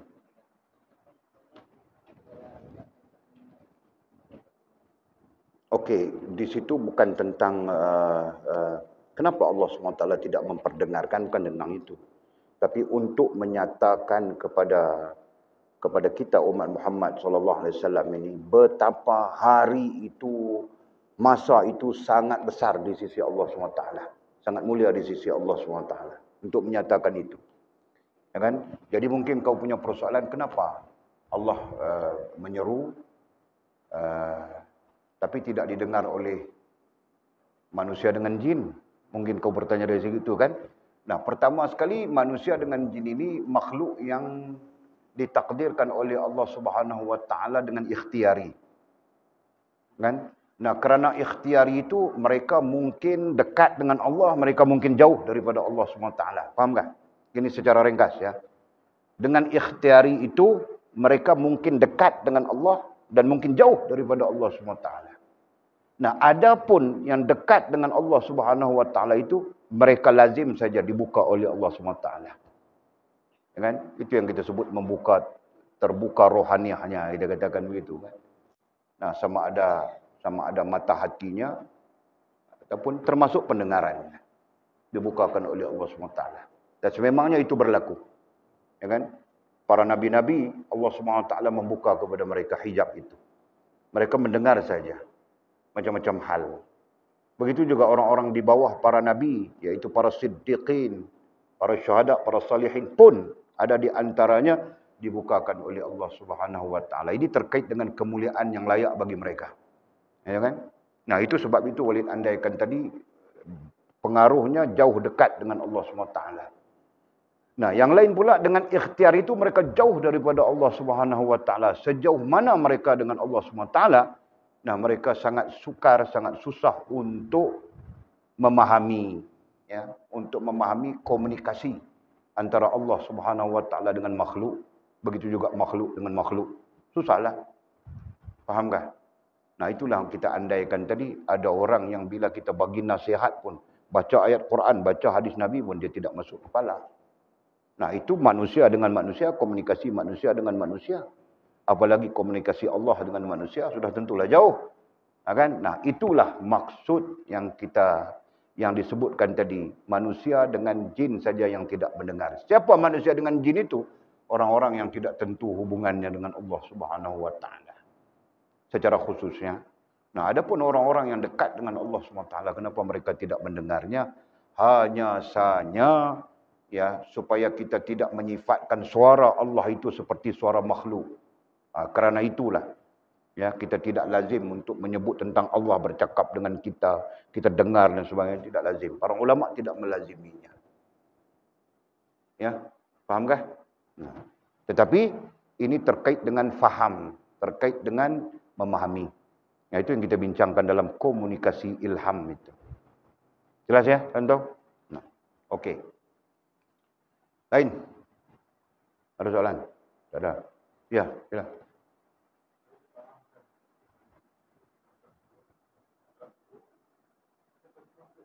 Dalam?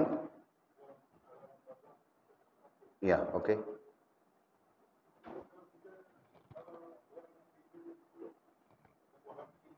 Hmm.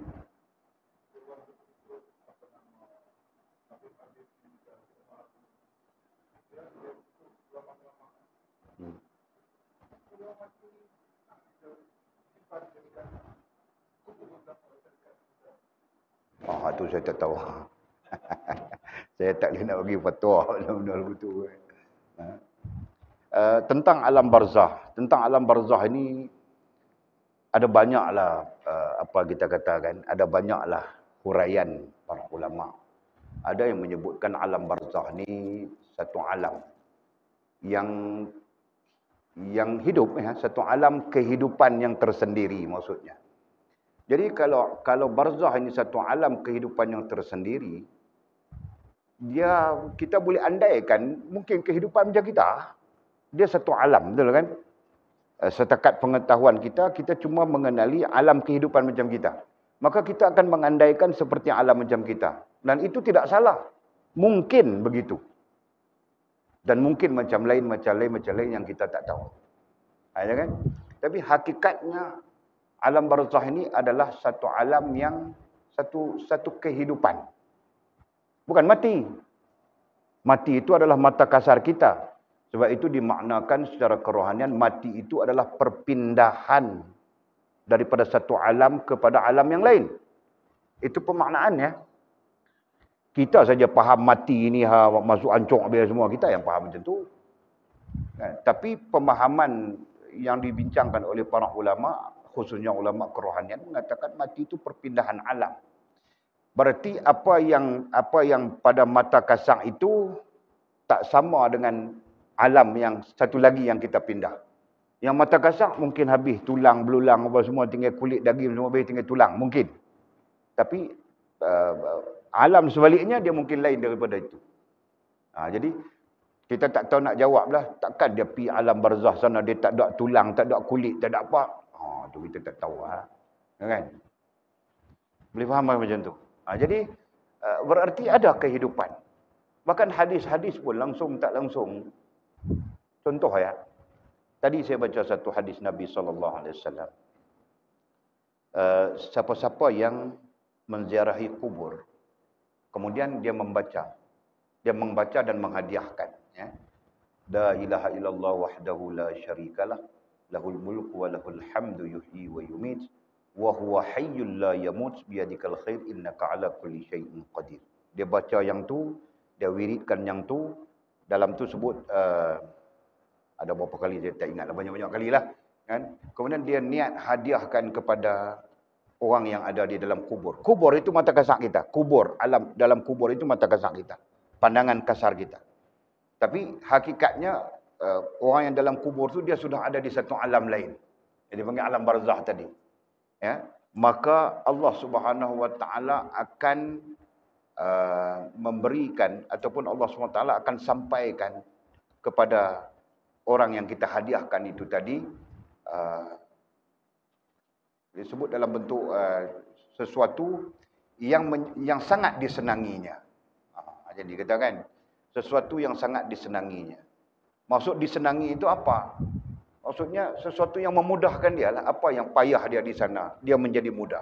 Apa yang payah di alam dia di sana, dia menjadi mudah dengan kita menerima hadiah daripada kita itu. Jadi benda-benda macam ni, kalau kita sambil kita baca benda tu, Nabi habaq perbuatan. Nabi kata perbuatan tu. Tapi Nabi kata pula dia akan senang. Jadi seolah-olah ada satu life yang susah, senang. Macam itulah kan. Alam barzakh tu sendiri satu kehidupan yang ada susah, ada senang, ada orang yang susah, ada orang yang senang. Jadi susah senang ni ukuran kita hidup di dunia ni lah. Kan? Itu yang saya katakan tadi. Boleh saja kita mengandaikan macam kehidupan di dunia. Mungkin saja tidak. Ya kan? Yang namanya alam barzakh itu tadi. Balik kepada Abang Haji tanya tadi. Puak-puak Wahabi yang tak terima benda ni macam ni, mati nak buh tak mana? Tu tak tahu nak kata. Kalau saya buah geram, lain pak tu ya. Kan? Kalau kita nak baca buah geram kita dengan mereka ni, lain pak tu ya. Sebab puak-puak ni, puak-puak yang mai daripada apa ya, kalau hadis Nabi SAW menyebutnya akan keluar daripada bumi najat itu tanduk-tanduk syaitan ni kan. Dia mai daripada situ. Jadi apa saja idea dia semua nak menangkan syaitan, bukan nak menangkan agama Allah Subhanahu Wa Taala. Kan?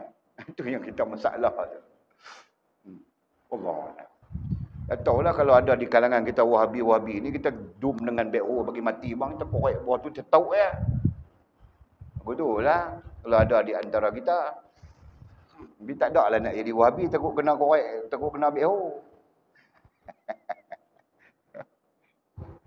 Tapi kita tetap ingatkan, ya, kita tetap ingatkan. Jangan nanti tiba-tiba bedah kata tak ada dalil Walid, ada hadis, bid'ah. Jangan. Kita dah baca dah, Walid dah baca dah. Dari sudut tanggungjawab agama Walid dah selesai. Itu kan? Nah, jangan kita tersesat dalam cahaya. Sesat dalam gelap tak apa lagi. Tapi kalau sesat dalam cahaya ni payah. Okay? Dah ingat tu. Nah, mana tahu Azrin balik-balik esok. Tiba-tiba bid'ah Walid. Pucah Azrin. Aku baca hadis bumbang-bumbang ben menanah dah telinga. Anduk kata bid'ah lagi. Berat. Contohnya begitu. Okey? Okay. Allah Alam. Baik. Boleh masih terus? Jangan tanya fatwa nak buat guna lepas ni. Kalau di Mesir dulu, pernah di Mesir dulu, ulama-ulama Mesir kata kena panggil suruh taubat. Pernah Al-Azhar, persidangan ulama sedunia di Al-Azhar. Kena jemput mereka ni, ajak mereka bagi mereka faham suruh taubat. Tapi nak buat kerja tu tak boleh lah. Nak buat macam mana? Seorang dua orang boleh. Tu pun kemat belah. Jadi nak mengislahkan golongan ni payah. Dia anggap kita sesat. Kita tak anggap dia sesat, kita anggap dia celaru ya. Kan? Pada dasarnya para ulama Ahlussunnah wal Jamaah tidak menganggap mereka sesat. Tapi menganggap mereka itu celaru dari sudut pemikiran. Kecelaruan pemikiran lah, itu asalnya. Tapi semakin lama semakin berat, mereka pun sampai menyesatkan Ahlussunnah wal Jamaah. Jadi di situlah para orang-orang Ahlussunnah wal Jamaah pun tak tahan telinga, menyesatkan dia pula. Jadi itu. Kan kalau baca daripada peringkat awal para ulama zaman Ibnu Taimiyah lagi. Para ulama tidak menyifatkan Ibnu Taimiyah itu sesat. Tapi generasi mutakhir kemudian menyifatkan Ibnu Taimiyah itu sesat. Jadi kenapa para ulama ketika itu tidak menyifatkan Ibnu Taimiyah sesat? Sebab dia boleh berijtihad bagi diri dia. Orang lain tak boleh ikut dia. Itu saja pandangan pada ketika itu. Kan? Jadi ijtihad ni ada kalanya boleh bagi diri kita, tak boleh bagi orang lain. Kan? Contoh, mewajibkan sembahyang tahajud. Kita bolehlah wajib bagi diri kita sendiri, peribadi. Tapi kita tidak boleh mewajibkan kepada orang lain. Kenapa? Karena ada ijtihad mutlak. Ijtihad mutlak yang tertinggi menyifatkan bahawa sunat tahajud itu sunat saja. Tidak boleh diwajibkan, faham kan? Jadi orang yang mewajibkan kepada dirinya ketika itu, ketika dia tertinggal, dia wajib qadha. Faham tak? Itu keadaannya. Jadi sudah ada ijtihad mutlak yang kita tidak boleh bercanggah. Itu maksud. Sedangkan Wahabi ini dia tidak pernah menutup pintu ijtihad. Dia buka terus. Sampai-sampai ijtihadnya jadi kalang kabut semuanya habis. Gelong. Kan? Ijtihad itu jadi gelong. Bila pintu ijtihad dibuka. Sampai-sampai orang jahil pun boleh ijtihad. Nah ini masalah. Jadi masalah besar pada umat. Kan? Allah. Ya.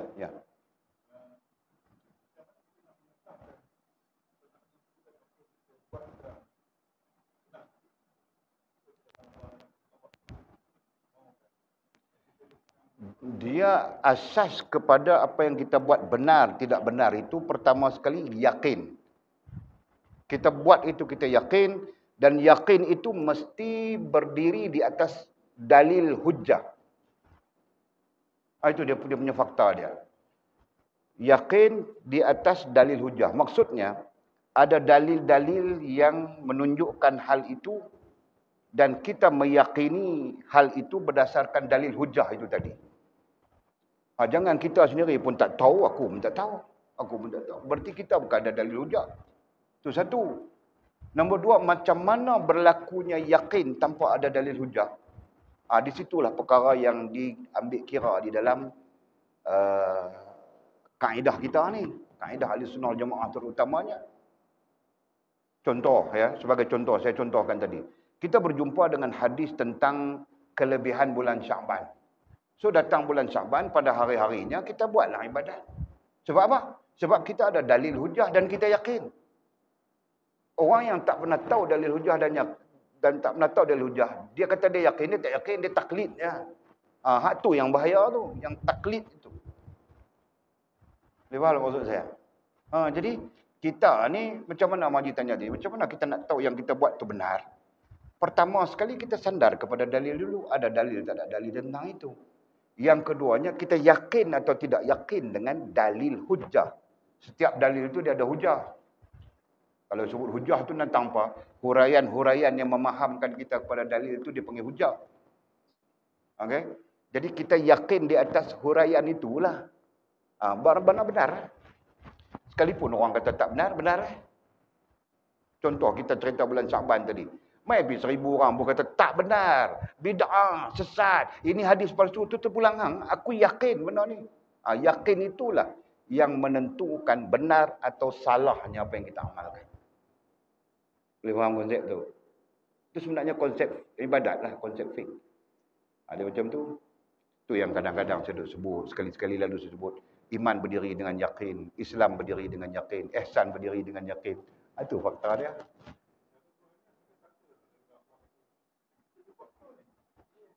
Dia kena tengok kita siapa lah. Kalau kita ni tak tahu jauh dekat dengan Allah Ta'ala tu, tak tahu macam mana, kita tak sampai ke situ.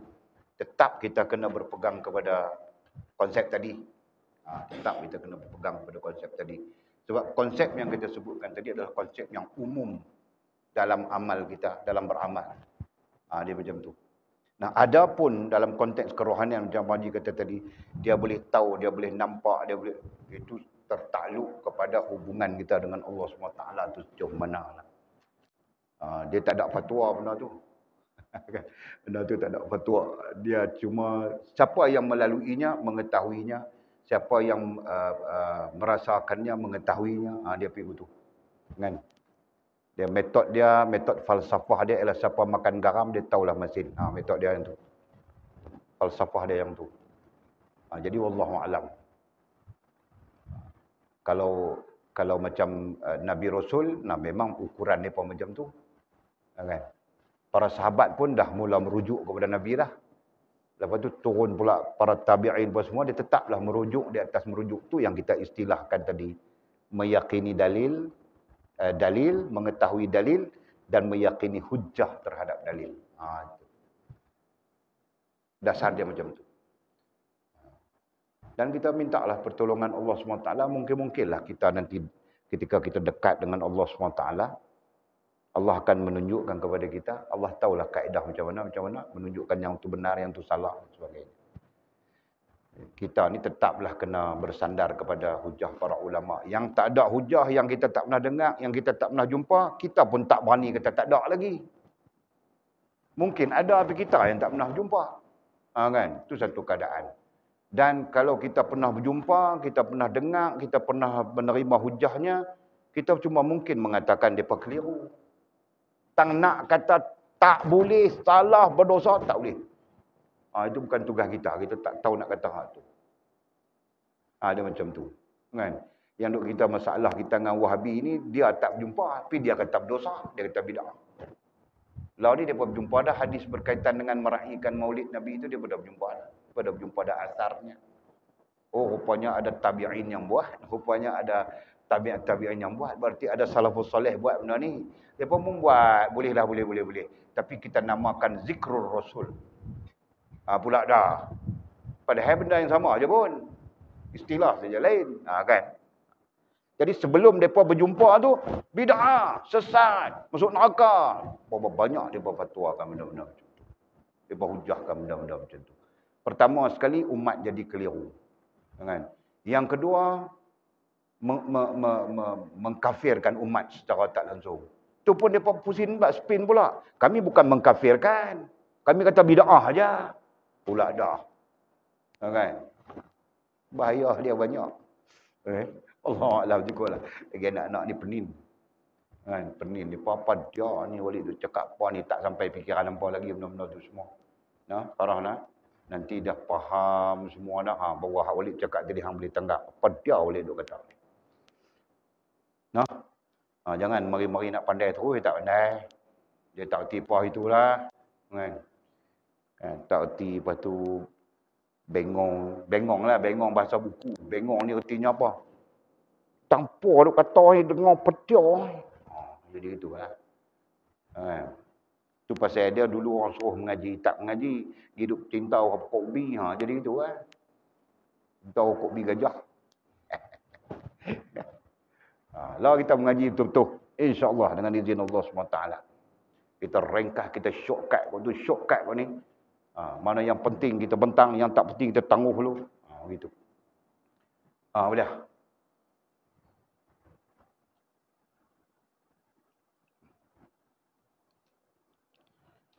Soalan. Hati ada 3 tahapan. Hati yang mati kita maknakan dengan tertutup mata hati. Sampai tak dapat melihat kebaikan Allah kepada kita. Apakah ada harapan untuk hati kembali hidup? Adalah. Sebab tadi oleh dah sebut, mati dalam konteks kerohanian. Dia sebenarnya bukan mati terus macam mati jasad. Rohani tidak ada mati. Roh mana ada mati. Berarti dia boleh hidup lah. Cumanya kita menyedari hati kita itu telah mati dan kita mau menghidupkannya atau tidak. Itu isu yang dibincangkan. Boleh faham tak? Ada orang yang hatinya mati, dia tidak pernah tahu bahawa hatinya mati, dia syok, akhirnya mati. Ada yang macam itu. Kan? Dan beruntunglah kalau ada orang yang hati dia mati, tapi sampai satu keadaan dia menyedari bahawa dia ini telah rosak jauh begitu begini, dan dia kembali. Faham tak? Itu satu keadaan. Okey. Jadi soalannya itu terjawab sudah ya. Apakah hati boleh kembali hidup? Iyalah. Bolehlah. Itu yang boleh cakap tadi. Kalau dia tahu hatinya mati, dia kembali menghidupkannya dengan ilmu, dengan amal, dengan perlahan-lahan hidup hatinya. Okey? Sampai kepada sihat, segar bugar semula. Okey. Kemudian, jika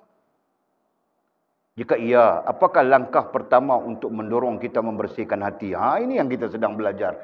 Kita sedang belajar. Pertama sekali, Walid kasih dia panduan sudah. Strukturnya pertama ilmu, kedua sedar diri. Itu adalah langkah-langkah. Ya, pertanyaan adalah langkah. Secara am ya, secara am. Pertama ilmu. Begitu. Apakah langkah pertama untuk mendorong kita membersihkan hati? Ilmu. Ya kan? Ilmu nanti membawa kita kepada sedar diri. Sedar diri membawa kepada Allah menerima diri. Semuanya ada kaitan rapat dengan hidup ataupun matinya rohaniah kita ataupun hati kita. Ya. Nah itu.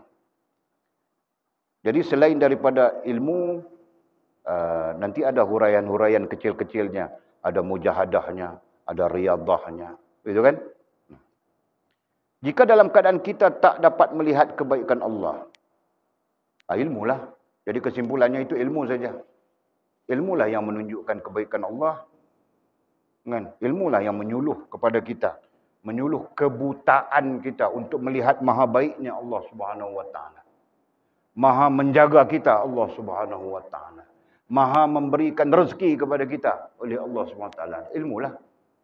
Tanpa ilmu mana kita tahu apa, kita kira kita saja. Kita yang memberi rezeki ialah pagi kita keluar kerja, petang balik. Itulah yang memberi rezeki, kita tidak melihat Allah. Betul kan? Faham tak?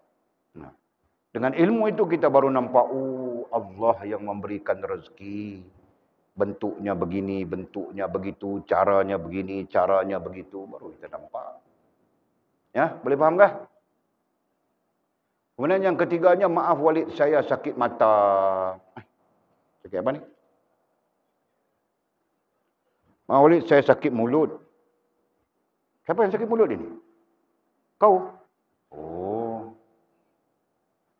Nah, selesai sudah jawabnya. Walid jawab ringkas saja, tapi boleh faham kan? Okey. Yang ada lagi? Sila.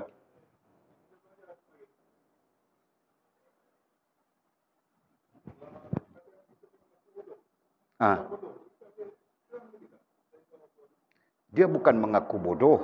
Mengaku, sebenarnya dia ada dua istilah yang ada pandangan mengatakan sama, tapi pandangan dalam kerohanian mengatakan tak sama. Satu istilahnya adalah rendah diri. Lagi satu istilah yang keduanya adalah hina diri. Ni. Ya kan? Jadi rendah diri dalam bahasa Arab disebut tawadhu'. Tawadhu'. Manakala hina diri ni dia sebut takwin ni apa? Takwin. Hina diri ni artinya mengaku dalam bahasa Melayu kita lah. Ini pun bahasa Melayu juga. Hina diri, ni bahasa Arab kan? Ini Melayu. Jadi kita tafsirkanlah. Tawaduk kita pun pakai. Hina diri ni maksudnya mengakui kelemahan diri di hadapan Allah. Dia punya maksud dia macam tu.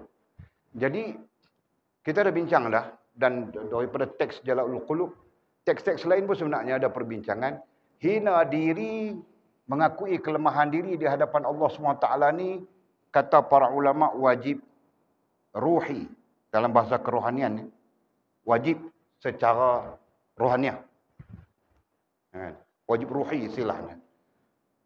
Tapi hina diri kepada sesama makhluk haram ruhi. Dia sebut begitu. Dalam teks-teks besar dia sebut haram ruhi. Haram. Mana berdosa. Kita tersaudara ruhi tak ruhi lah. Bila sebut haram, maknanya tak boleh kita menghina diri kepada sesama makhluk. Jadi dengan sendirinya ada dua. Hina diri ini hanya kepada Allah SWT. Mengakui kelemahan. Macam Haji tanya tadi istilah bodoh. Ya Allah, aku sesungguhnya jahil. Bodoh lah tu. Ya Allah, aku sesungguhnya bodoh. Kan salah pun. Itu maknanya kita menghina diri. Maknanya kita mengakui kelemahan diri di hadapan Allah SWT. Okey?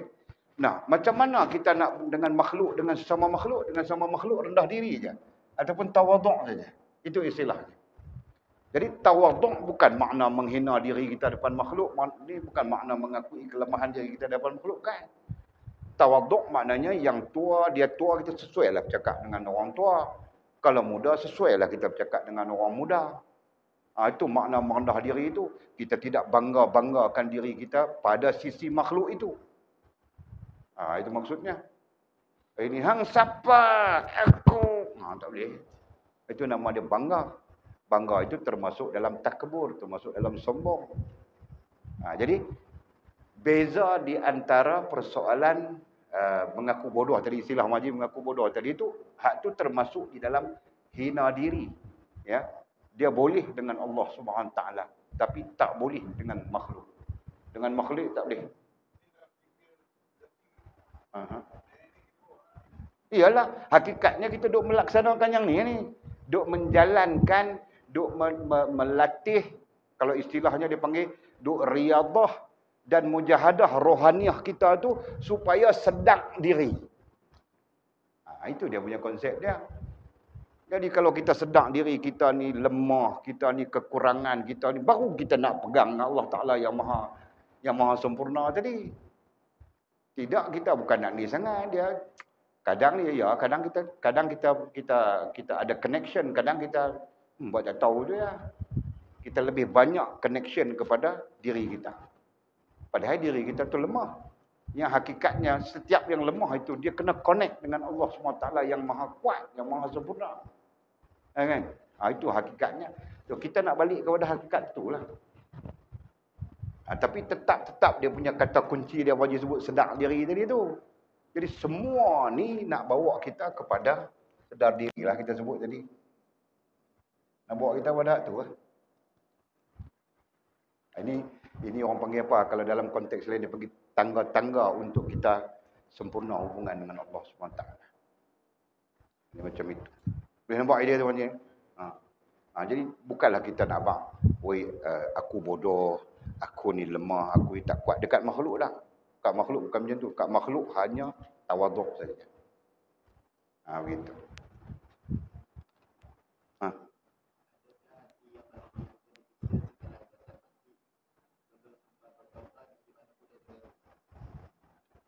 Ulang balik soalan lah. Soalan skema sangat Apakah hati yang mati akan diseksa setelah jasad tu mati? Okey, sebelum sempat bertaubat. Dan soalan kau ni berkaitan dengan apakah roh kita akan diseksa sesuai dengan jasad kita diseksa setelah kita mati. Maksudnya begitu kan? Dia bukan hati yang diseksa, tapi yang diseksa itu ruh. Kan? Dia ada dua elemen diri kita. Ini diri kita, ini diri kita. Nah, diri kita itu sendiri ada dua elemen. Satu namanya roh, rohaniah ya. Jangan roh saja, nanti kita keliru. Dan yang kedua disebut jasmaniah. Nah, jadi bila matinya jasmaniah ini, dalam keadaan kita tidak bertaubat kepada Allah SWT, apakah rohaniah ini akan tersiksa? Ya, itu berdasarkan kepada hadis Nabi SAW. Ya, kerana pada hakikatnya tidak ada pemisahan antara rohaniah dengan jasmaniah. Ya, rohaniah kita keluar sekejap saja, berub, kau mati, keluar saja rohaniah. Masuk saja dalam kubur, Allah pulangkan balik roh itu. Untuk kau hidup di alam baru. Tadi kita bincang sudah, namanya alam barzakh. Betul? Nah, hiduplah kau di alam yang baru. Nah, walaupun tidak tahu macam mana, tapi warat cerita hadisnya ada. Itu kan? Nah, jadi ketika kau hidup di alam itu, alam barzakh itu, nah, kita mungkin nanti diseksa. Ya, kerana kesalahan-kesalahan kita begini kita diseksa. Misalnya hadis tentang alam kubur itu misalnya kan. Nah, berlaku. Maka ketika itu apakah yang terseksa itu jasmaniah saja atau roh? Nah, jawabnya kombinasi kedua-duanya. Faham kan? Nah, macam boleh disebutkan tadi. Di alam lain tetap saja kombinasi roh dengan jasmaniahmu. Hanya berbeza alam. Ya. Nah, kalau tidak macam mana kau bangkit duduk? Sebab diceritakan dalam hadis Nabi SAW, ketika manusia melangkah 3 langkah, masih terdengar bunyi kasut, bunyi kasutnya kan, masih terdengar. Nah, kau akan dibangkitkan, kita akan dibangkitkan duduk. Nah, datanglah malaikat yang namanya Munkar dan Nakir. Nah, macam mana berlaku hal-hal sebegitu? Kalau mau pikir logik apa? Kubur itu bukannya besar pun. Kau pernah tengok kah? Tak pernah tengok kan? Nah, nanti kalau ada orang mati kita turun. Tidak apa kita korek sendiri pun tak apa. Kan payah pun. Kan? Kita korek sendiri, kita buat yang lahatnya. Boleh? Nah, itulah kubur. Bukan besar pun. Mau bangun macam mana, bangun pun tidak boleh. Kan? Nah, tapi selepas Nabi menyebut, selepas manusia melangkah 3 langkah saja. Nah, kita akan dibangunkan. Nah, dibangunkan, mau bangun macam mana? Nah, itulah alam yang berbeza tadi. Faham kan? Wallahu'alam. Boleh nampak itu ya?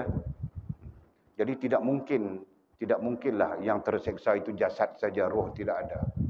Nah, kalau tidak yang terseksa itu jasad, roh tidak ada, berarti kita tidak akan merasa kesakitan apapun.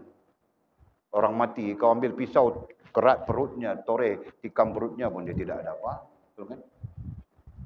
Faham tak, Azri? Orang mati sakit bila kita tikam perut dia beruk. Ada nak sakit lah. Kan? Faham tak, Azri? Ikan mati, kita ambil pisau cucuk dia kelupa ya. Tak ada lah sebab dia dah mati dah. Tapi kalau dia tak mati lagi, kita cucuk dia kelupa lah, dia sakit. Sama saja kan? Nah, macam itu lah.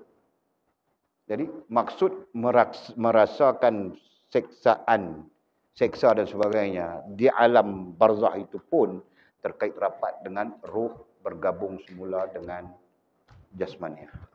Okey. Wallahu a'lam. Okey, habis ya. Mek nak tanya apa? Aina. Habis? Tak ada tanya apa? Nak tanya, janganlah tanya terus je lah. Janganlah simpan lama-lama di dalam hati. Kan? Okey. Bedah nak tanya apa, Bedah? Duduk senyum-senyum dengan Liza. Tak ada apa? Liza nak tanya apa? Tak. Tak apa duduk senyum-senyum. Siapa? Janganlah banyak senyum kan? Senyum sedekah balik. Sedekah betul-betul badan jadi ya. Bismillahirrahmanirrahim. Alhamdulillah. Wassalatu wassalamu ala rasulillah. Allahumma aftah lana futuhal arifin. Warzuqna fahman nabiyyin. Waj'alna min ibadikas salihin. Allahumma hdina siratikal mustaqim. Siratal ladzina an'ama Allah minan nabiyyin was-siddiqin wasyuhada'i was-salihin. Allahumma rabbana aftah bainana wa bain qaumina bil haqq wa anta khairul fatihin. Allahumma a'inna ala dzikrika wa syukrika wa husna ibadatik. Allahumma faqihna fid din wa 'allimna at-ta'wil. Allahumma faqihna fid din wa 'allimna at-ta'wil. Allahumma faqihna fid din wa 'allimna at-ta'wil. وصلى الله على سيدنا محمد وعلى آله وصحبه وبارك وسلم والحمد لله رب العالمين تقبل الله منا ومنكم